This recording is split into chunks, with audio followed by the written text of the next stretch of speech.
you might have heard the story about Federal Express, right? Their main headquarters and their distribution center is in Mississippi. And so if you can imagine, there's this huge, huge distribution center. And the manager is just kind of walking around, taking notes, right? Making sure everything is running properly. And as he's walking around making notes, everything just shuts down. I mean, there are tens of thousands of dollars every minute being lost because nothing's being shipped out. So he freaks out. He starts opening stuff and looking at stuff. He says, what the hell's going on here? So he calls his tech guy. He says, dude, you need to get in here now.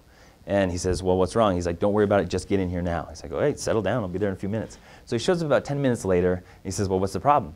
And the owner says, well, look, everything stopped. What do you think is the problem? And so he said, all right, just give me a minute here. So the tech guy starts walking around, right? And he's kind of opening things and taking a look at things for like 5 minutes. All the while, the owner's back there just fired up, right? And so, he finally gets to this one thing, and he opens it. And he takes a look in there, grabs a screwdriver, and he twists it about 1/4 of an inch, and bam, everything started working again. And so the owner goes up to him and he says, oh, thank you, thank you, thank you. I'm so grateful that you came. What do I owe you? And the tech guy said, well, you owe me $10,000. And the owner's beside himself. He said, $10,000? You were here for like 10 minutes. Send me an itemized bill. And he said, well, I don't need to send you an itemized bill to do that. I'll just write it down for you. So he takes a pen, takes a piece of paper, gives it to him. The owner grabs it, looks at it, and he kind of chuckles a little bit. You want to know what the note said?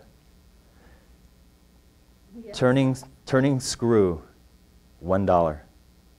Knowing which screw to turn, $9,999.